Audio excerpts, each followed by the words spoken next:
Hello, baby gorillas, and what do we have today? Oh, I've been looking forward to this, and I've been telling you this for a period of time.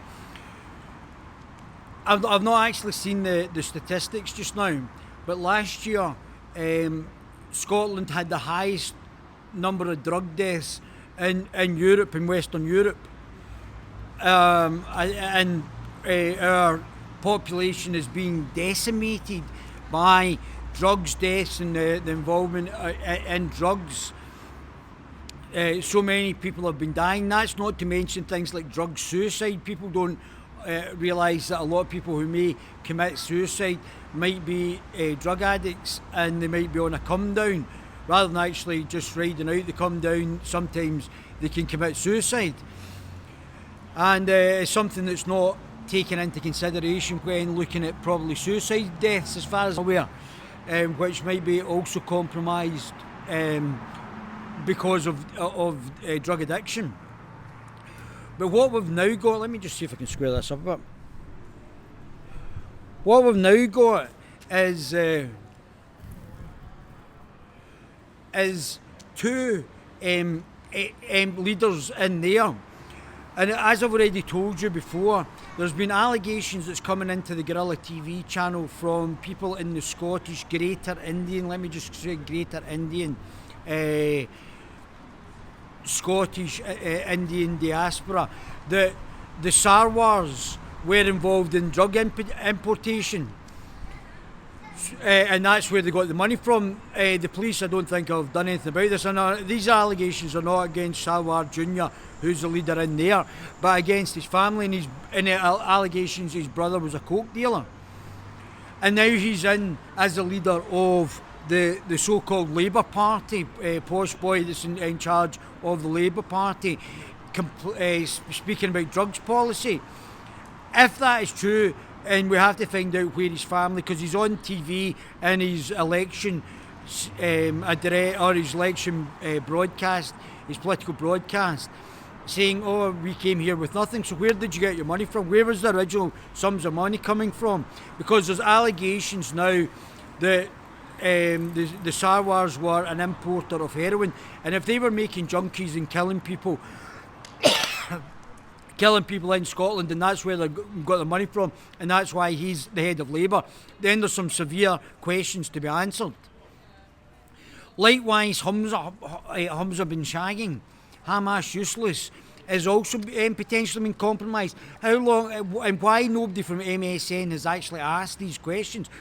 How long was he, did he know about his brother? Did he know about his brother's heroin dealing? Did he know about the money that his brothers got? What does he know about the murder of, or the death of that one individual from getting thrown out of the window?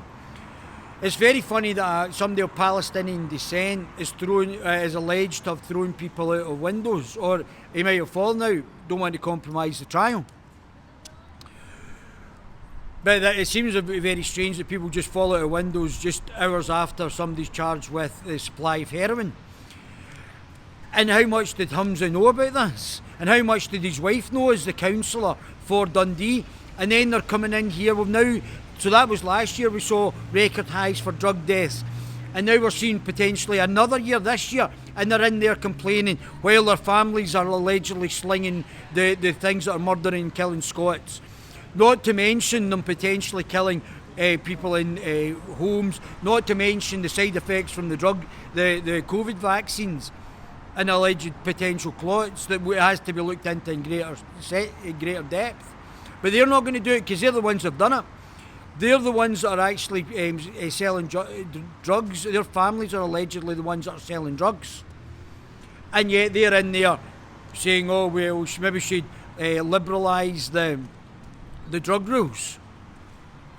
Oh, we should make it drugs rules less," while their families have got a direct involvement while they're in government.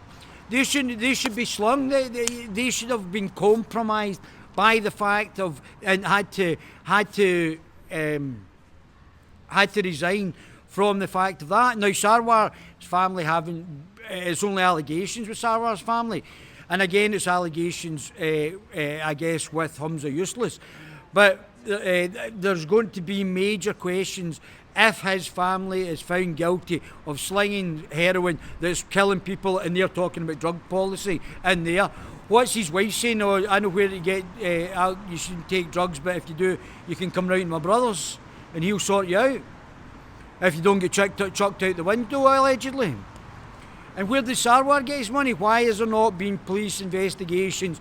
If Sarwar has been, the Sarwar family, not Sarwar the dentist, but the Sarwar family have been also involved in heroin and the importation of heroin and killing Scots here by the importation of heroin, and yet he's in charge of Labour. Just shows you how little Labour care about the actual working man and the working people, just like the SNP. Both potentially compromised, yet talking about drug policy. The people that are killing you are the people that are trying to defend you. With a compromised judiciary and a compromised police force. And yet they're the ones that are in here talking about drug policy. I mean, you can see the hypocrisy, can't you? I mean, really, the hypocrisy is ripping right out of this situation.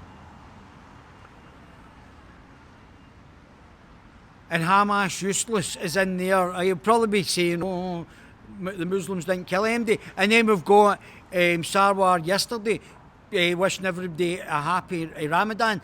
Black Lives Matter obviously doesn't matter for the 52,000 Christians murdered by Muslims in Nigeria. That's obviously by the by. We'll just sweep that under the carpet. 340 million have been murdered by Islam under the last 1400 years of Islamic fascist rule. Only, I think, 3 Islamic countries, majority Muslim countries, are not are democracies. The rest are totalitarian fascist countries.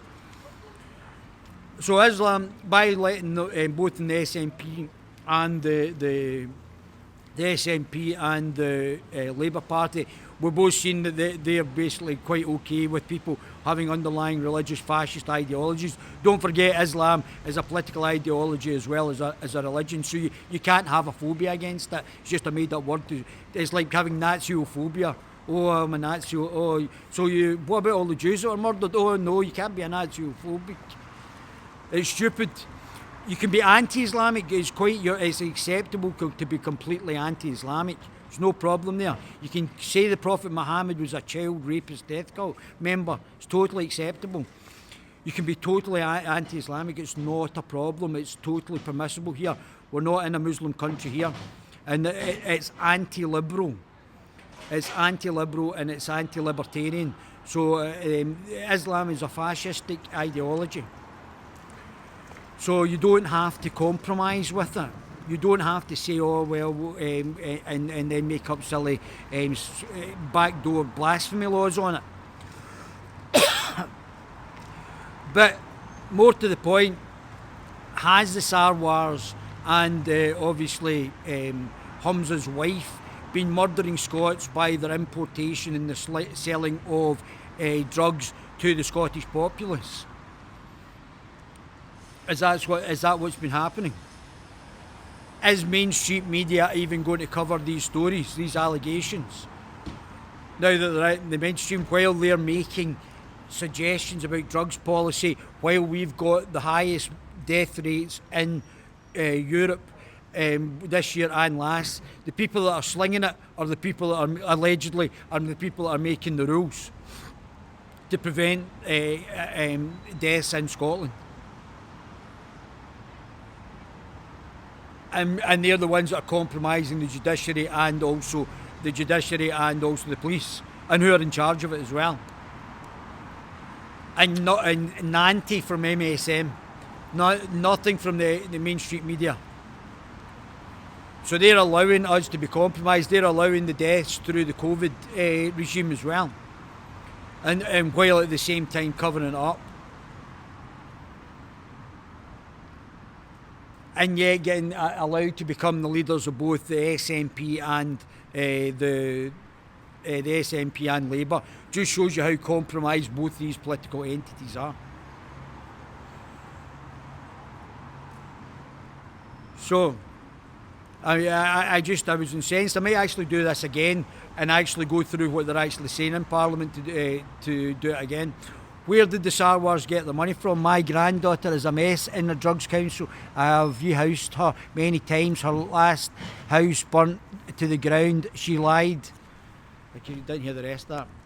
Mate, there's many things, but the main disgusting thing of this is that if the Sarwars fortune was built on the importation and making junkies out of Scots, and so was Hamash Useless's family from drug sales and the selling of heroin to Scots, make them junkies as well, and they were allowed into the country. That just shows you how much they thought of the hospitality here. And then to be made the leader of these two political parties is absolutely disgusting. Don't vote SNP, don't vote Labour. The two of them are compromised, and it doesn't just compromise the political parties with them being in charge. It then compromises, as we just stated, about the Crown Office. It compromises the police and the judiciary. So they're saying all compromised. So we know and this is the long-term effect of what's actually going to happen. The compromisation of the political class by, we need an X here, or we need a Y here, the identity politics to cover up their actual inadequacies. And then we get Peter the Plonker Smith saying, you can't say anything to him, he doesn't look like you, that's racist, and all the crap that Peter the Plonker Smith came out with. You're not allowed to question him. I'll question whoever I choose, Peter the Plonker. I'll question whoever I choose, however I want to choose, whenever I want to question them, especially a politician. You don't get let-offs once you're actually up the slippery pole. You're all to be questioned. Everything can be questioned. And they don't even, they're only prepared to do it within their own media class. So the MSN protect them as they protect MSN. I just went in yesterday to get accredited to go inside the Parliament, and the guy is basically refusing, saying that I'm not a journalist, just like the National Union of Journalism has said that I'm not a journalist. A man can become a woman and vice versa, but I cannot be a journalist, knowing that I know more about politics than the majority of the journalists do, being from the inside as well. And I can't become a journalist, but men can become women, women can become men. And then now we're going to get the hate speech bills so that a child rapist death cult can't be actually called out as a child rapist death cult, i.e. Islam. So that's the situation. Now they're bringing in backdoor blasphemy laws from a person whose family is slinging heroin, and now Hamas Hamza is talking about drug use in the Parliament, and and he's completely compromised, as is potentially Sarwar. And no police investigation into where Sarwar got the money to build the Kashkari in the first place. Where did that money come from? They said they came here with nothing. That was out his words on the actual political, political, what do you call it, broadcast. So where did they get the money from? And as I said, these allegations are coming out of the Scottish Indian diaspora, not out Sarwar in there. But if it's Sarwar's family, like his brother was sold coke, and his father, I don't know whether his father or his grandfather, but if somebody was importing the heroin to sling the heroin, then they're compromised. And these allegations have to be investigated. They're killing Scots, just like they're doing through the COVID, locking everybody in. It's Brexit. It's not because you've locked everybody in the house, destroyed businesses. For the last 2 years, while your overlords, the large businesses, reaping millions and millions of profit, you're compromised. You're just shells for the actual globalists. And you're also obviously not even that bothered about murdering Scots through the importation of heroin, in fact, from Afghanistan and Pakistan. While our political class may well be compromised, and talking about drug policies at the same time. Oh, come on. My baby gorillas.